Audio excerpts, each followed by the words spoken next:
नमस्कार, श्रीमती मोहरी देवी तापड़िया कन्या महाविद्यालय के यूट्यूब चैनल में आपका हार्दिक स्वागत है। मेरा नाम है जितेंद्र प्रजापत और हम बीए पार्ट 2 के अंदर फोक्स प्रो प्रोग्रामिंग में कंट्रोल स्टेटमेंट पढ़ रहे थे, जिसके अंदर आज अपना टॉपिक है लूपिंग।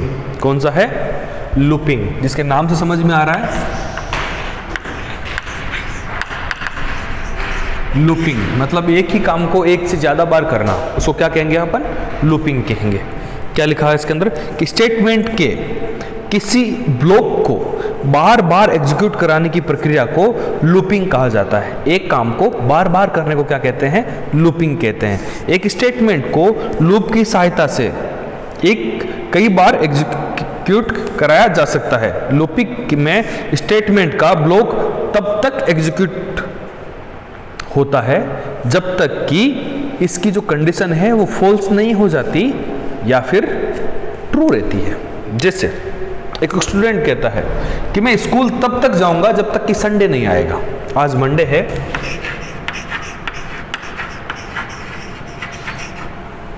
क्या बोलता है कि मैं तब तक स्कूल जाऊंगा जब तक कि संडे नहीं आएगा। तो अब क्या होता है कि वो मंडे को शुरू करता है, वो ट्यूसडे को चेक करता है संडे है, बोलता है नहीं है, तो फिर जाना है आज। वेडनेसडे को चेक करता है, क्या संडे है? नहीं है, स्कूल जाना है। तो ऐसा क्या था कि इसके अंदर आपको 5-6 जो दिन थे उन दिन आपको एक सेम काम करना था। अगर आप उसके लिए कोड लिखते, सोच के देखो कि ऐसा आपको कोडिंग करनी होती है इस चीज के बारे में, तो आपको 6 बार एक कोड को लिखना होता। परंतु अगर हम इसके अंदर लूपिंग कॉन्सेप्ट लगाते तो हमें उस चीज को 6 बार लिखने की जरूरत नहीं है। आपको सिर्फ एक नंबर देना है कि इस चीज को कितनी बार रन कराना है, ताकि आपका जो प्रोग्राम है उसकी स्पीड बढ़ेगी। क्यों? क्योंकि जितना कम कोड होगा उतनी ज्यादा अच्छी स्पीड होगी, और जितना कम कोड होगा उतनी कम जगह भी वो घेरेगा। ये हो गया। अब क्या हो गया? फोक्स प्रो में लूपिंग जो होते हैं उसके अंदर 2 कंट्रोल स्टेटमेंट आते हैं। कौन से आते हैं? पहला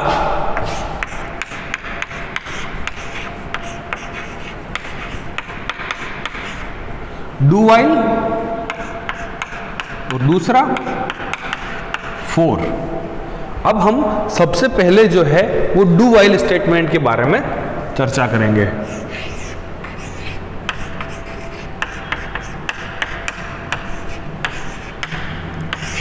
जैसे हमने पिछले जो क्लास थी उसके अंदर क्या पढ़ा? डू केस पढ़ा कि भाई ऐसा केस जब तक चलता रहा है, ये केस है तो ये काम कर दो।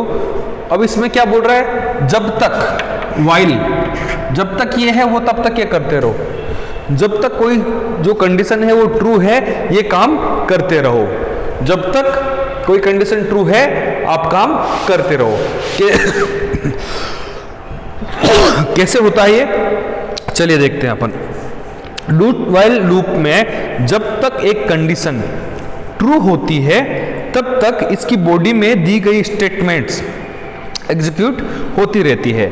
ये प्रक्रिया तब तक चलती है जब तक कि कंडीशन फॉल्स ना हो जाए।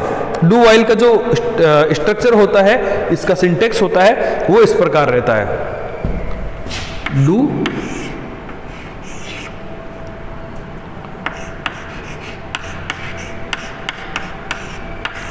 Do while. अब हमने क्या दे दी यहां पर?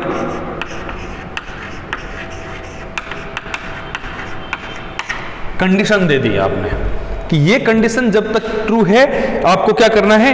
ये सारे काम, जैसे स्टेटमेंट 1, स्टेटमेंट 2, 3, ऐसे ऐसे करके n स्टेटमेंट, आप कितने भी स्टेटमेंट इसके अंदर दे सकते हो। ये सारे काम कराते रहो जब तक ये कंडीशन ट्रू है। और आपको जैसे हमने जब इफ कर रहे थे तो एंड इफ कर रहे थे, अब डू है तो हम क्या कहेंगे? And do.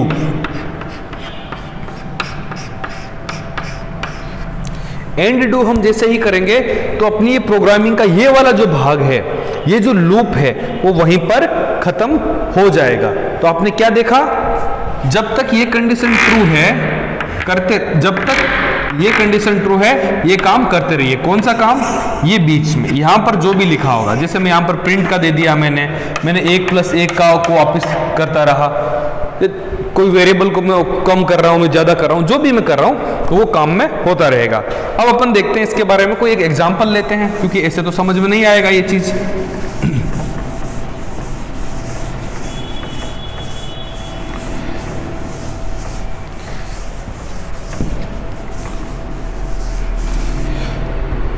तो चलिए अब अपन लेते हैं 1 से लेकर 5 तक की अगर अपने को संख्या प्रिंट करवानी है तो हम क्या करेंगे, उस प्रोग्राम को हम देख लेते हैं। तो अब अपन बात करते हैं क्लियर। क्लियर का उपयोग क्यों किया जाता है कि अपनी आउटपुट स्क्रीन पर पहले से अगर कोई चीज अवेलेबल हो, पहले से कोई आउटपुट हो तो वो क्लियर हो जाए और इस प्रोग्राम का जो आउटपुट होगा वो फ्रेश वहां पर दिखे। अब मैं यहां पर क्या कहता हूं, a = 1। a जो है वो 1 है, 1 है, ठीक है। अब मैंने यहां पर कंडीशन दे दी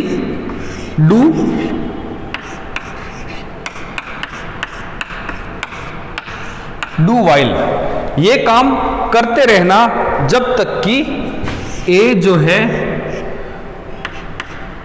वो 5 के बराबर है या फिर छोटा है। क्या है, 5 के बराबर है या फिर छोटा है। मैं इसकी जगह a <6 भी लिख सकता हूं, है ना, a<6 भी इसकी जगह लिख सकता हूं। तो वो क्या करेगा, अब इसके अंदर हमने दे दिया, इस स्टेटमेंट के अंदर हमने क्या दे दिया, क्वेश्चन मार्क मतलब प्रिंट करवा दो। क्या करवा दो, प्रिंट a की वैल्यू को, क्योंकि a पहली बार 1 है तो a की वैल्यू को प्रिंट करवा दिया। उसके बाद मैं क्या कर रहा हूं, a = a+1, इसके अंदर मैं 1 को जोड़ भी रहा हूं और इसके बाद मैं क्या कर रहा हूं, एंड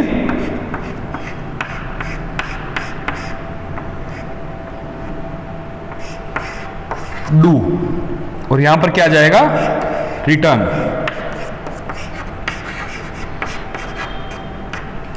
अब हम क्या करते हैं कि इस प्रोग्राम को रन करवाते हैं, है ना। जैसे मैं रन करवाया तो प्रोग्राम सबसे पहले यहां आएगा और बोलेगा a जो है उसकी वैल्यू क्या है, 1 है।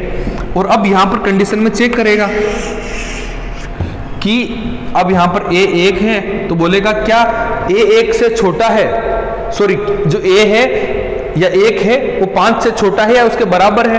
बोला हाँ वो छोटा है, तो छोटा है तो ठीक है। या फिर क्या वो 6 से छोटा है, हाँ वो छोटा है, तो यहां पर आएगा। अब यहां पर आके क्या करेगा, वो a को प्रिंट करवा देगा। उसने a को यहां पर प्रिंट करवा दिया। क्या वैल्यू थी यहां पर a की, 1 थी, क्योंकि हमने 1 से शुरू किया है, ठीक है। अब उसके बाद क्या करेगा, वो a को प्रिंट करवाने के बाद a के अंदर 1 को जोड़ देगा। तो a के अंदर 1 को जोड़ेगा तो फिर 1 के अंदर 1 को जोड़ेगा तो क्या हो जाएगा, 2 हो जाएगा, ठीक है। अब ये एंड यहां से फिर ये वापस वहां जाएगा ऊपर, क्योंकि इस स्टेटमेंट खत्म होने के बाद ये वापस यहां लौटेगा। इस बार a की वैल्यू कितनी है, क्योंकि हमने a के अंदर 1 को जोड़ दिया तो 2 हो गई, ठीक है। अब ये फिर इसके अंदर जाएगा, बोलेगा कि हाँ जी बताओ, बोलेगा कि 5 के बराबर या छोटा है उससे, बोला हाँ इससे छोटा है, तो बोलेगा ठीक है। तो फिर यहां पर आएगा, फिर यहां पर आके वो क्या a की वैल्यू को प्रिंट करा देगा, तो 2 प्रिंट हो गया। अब ये 2 है यहां पर अपने पास है, तो a की वैल्यू क्या हो जाएगी, 2 + 1, तो 2 + 1 कितना हो जाएगा, 3 हो जाएगा। अब 3 हो गया यहां पर, ये फिर वहां पर जाएगा, बोलेगा अच्छा ये मैं अब a क्या है, 3 है। क्या जो 3 है वो 5 के बराबर या इससे छोटा है, बोलेगा हाँ इससे छोटा है, तो फिर यहां पर आएगा।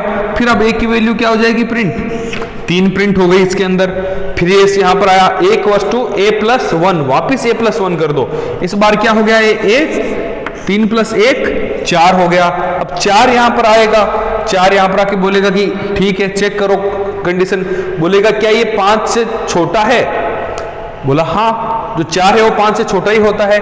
फिर यहां पर आएगा, फिर ये प्रिंट करा देगा 4, ठीक है।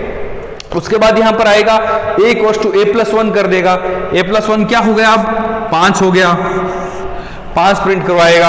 अब यहां सॉरी 5 यहां पर आ गया, ये देखो ये 5 आ गया। अब बोलेगा क्या ये 5 के बराबर है, बोलेगा हाँ बराबर है। इस कंडीशन को लेंगे वो क्या 6 से छोटा है, हाँ वो 6 से छोटा है। दोनों कंडीशन अपनी फुलफिल हो रही है। अब ये क्या हुआ, ये यहां पर आकर फिर अपना 5 प्रिंट कर देगा। 5 प्रिंट करने के बाद क्या होगा, 5 + 1 कितना हो जाएगा, 6 हो जाएगा। तो अपने पास अब कितनी वैल्यू बच गई? 6। अब आए अपन यहां पर वापस, तो यहां पर है 6, तो बोलेगा क्या कंडीशन ये 5 के बराबर या छोटा है? बोलेगा नहीं, ये 5 से बड़ा है। ये बोलेगा क्या ये 6 से छोटा है? 6 से छोटा थोड़ी, 6 तो 6 के बराबर है, तो 6 से छोटा नहीं है। तो अब ये जो अपनी कंडीशन है वो फॉल्स हो जाएगी। क्या हो जाएगी? अभी तक जो ट्रू चल रहा था वो फॉल्स हो जाएगी। फॉल्स होते ही क्या करेगा? ये एंड डू पर जाएगा और इससे बाहर निकल आएगा। तो आपने देखा किस प्रकार से हम एक काम, जैसे अगर मैं इसके अंदर ये करता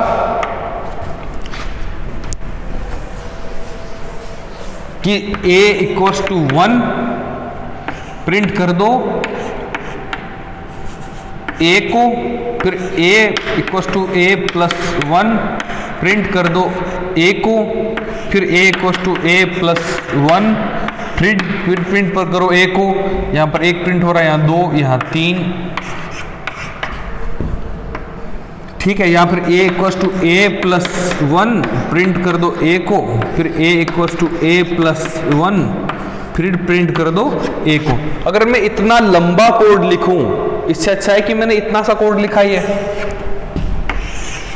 अरे चलो ठीक है, ये तो 5 तक था। अगर मुझे यहां पर 1000 प्रिंट करना होता, कोई डाटा 1000 में भी तो प्रिंट करना हो सकता था, तो मैं इससे ऐसे लिखता जाऊंगा तो फिर मैं परेशान हो जाऊंगा। यूजर को या फिर जो कोड करने वाला है, कोडर को, उसको चीजें समझ में नहीं आएगी। इसलिए अगर सोच के देखो कि अगर मुझे यहां पर 1000 तक प्रिंट करना होता तो मैं क्या करता? यहां पर 1000 लिख देता। जैसे ही मैं 1000 लिख देता तो ये अपने आप 1 से लेकर 1000 तक चीजें प्रिंट करता। अगर सोचो मैं यहां पर कुछ बड़ा प्रोग्राम या फिर दूसरा कुछ ऐसा काम दे देता जो कि अपने आप होता हो, मुझे करवाना हो, कोई बड़ा काम हो जो मुझे करवाना हो, तो वो भी इसके अंदर डू व्हाइल की कंडीशन के अंदर आकर काम अपने आप करता। ये था आपका डू व्हाइल। भाई काम तब तक करते रहो जब तक की कंडीशन ट्रू है, ठीक है। इसके अंदर आपके दूसरे एग्जाम्पल भी दिए हैं बुक में, आप इनको जरूर सोल्व कीजिएगा। अगर आपको समझ में ना आए तो मुझसे पूछ लेना। उसके बाद अपन बात करते हैं, अगला जो है लूपिंग स्टेटमेंट, वो है फॉर। क्या है? फॉर जो है वो बहुत फेमस है, आपके सी लैंग्वेज में भी आता है, आपके C++ में भी आता है, पाइथन में भी आता है, और बहुत जगह इसका उपयोग किया जाता है। क्या कह रहा है ये? डू व्हाइल की भांति ही फॉर लूप का प्रयोग भी स्टेटमेंट के ब्लॉक को एक से अधिक बार रन कराने के लिए किया जाता है। वही काम है इसका जो लूपिंग में काम होता है। इसका प्रयोग सामान्यतः तब किया जाता है जब लूप को निश्चित बार रन कराना हो, जब अपन को पता हो कि मुझे इतनी बार ही रन करवाना है। तो यह है इसका सिंटेक्स फॉर का। तो क्या दिया हुआ है? वेरिएबल जिसकी स्टार्ट वैल्यू करो और फाइनल वैल्यू यहां तक लेके चलो। इसके अंदर कुछ स्टेप करने हो, जैसे +2 करना हो या प्लस माइनस कुछ करना हो, वो आप उसके अंदर कर सकते हो। इसके बीच के जो भी स्टेटमेंट होंगे वो सारे रन होंगे। और ये एंड कहां से होगा? एंड 4 से। क्या देता है? फॉर लूप में इंक्रीमेंट के लिए स्टेप कीवर्ड का प्रयोग किया जाता है। चलिए अपन देखते हैं कैसे किया जाता है। और इसके अंदर क्या होता है, जो फॉर लूप होता है इसके अंदर स्टेप जो अगर कीवर्ड का प्रयोग आप नहीं करोगे तो बाय डिफॉल्ट क्या करेगा? 1 का प्रयोग करेगा।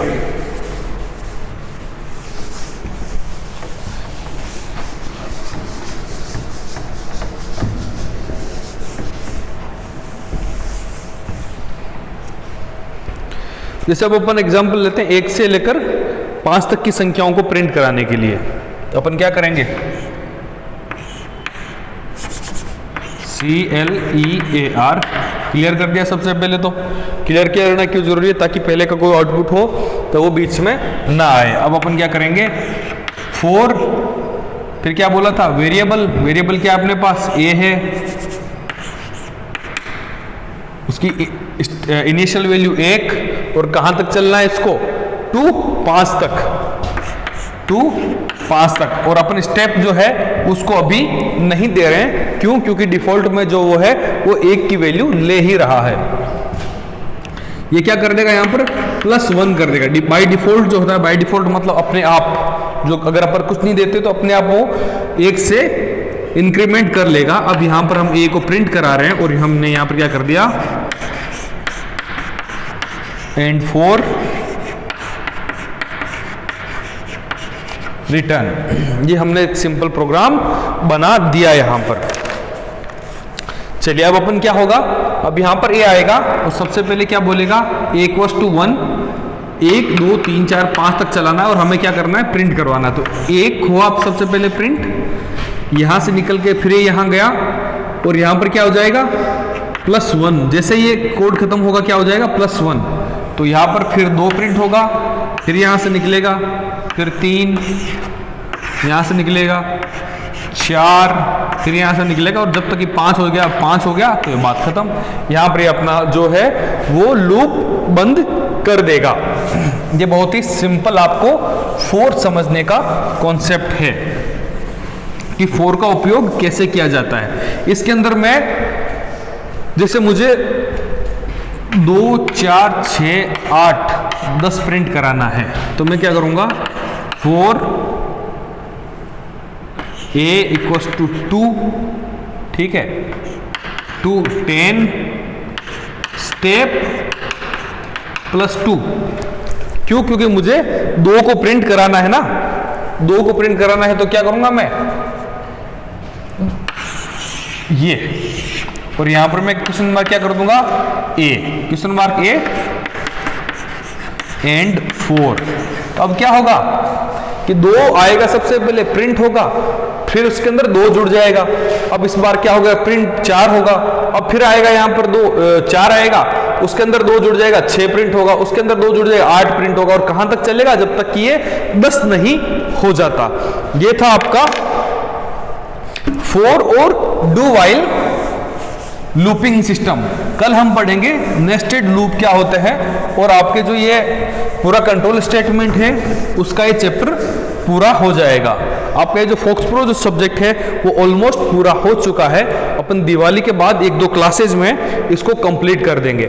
मैं आपसे एक रिक्वेस्ट करूंगा कि दिवाली की जो छुट्टियां हो रही है जिसके अंदर वीडियोस नहीं आएंगे, आप जो भी कोई पीछे रहा हुआ है, किसी को समझ में नहीं आया है, आप एक बार इसको सभी जो इतना टाइम मिले आप इन सभी वीडियोस को वापस देख लेना। जहां पर कॉन्सेप्ट क्लियर नहीं हो मुझे छुट्टियों में भी आप पूछ सकते हैं, परंतु एक चीज का ध्यान रखिए कि पढ़ाई जरूर करना। उसके बाद हम बात करेंगे कि किस प्रकार से हम सी लैंग्वेज शुरू करेंगे। सी लैंग्वेज का जो नया सब्जेक्ट है वो आपका शुरू किया जाएगा। आई होप आपको सभी चीजें समझ में आ रही है। बने रहें हमारे साथ, अपने इस चैनल को लाइक करें, शेयर करें, सब्सक्राइब करें। अपने स्वास्थ्य का, अपने पढ़ाई का खूब ध्यान रखिएगा। धन्यवाद, टेक केयर।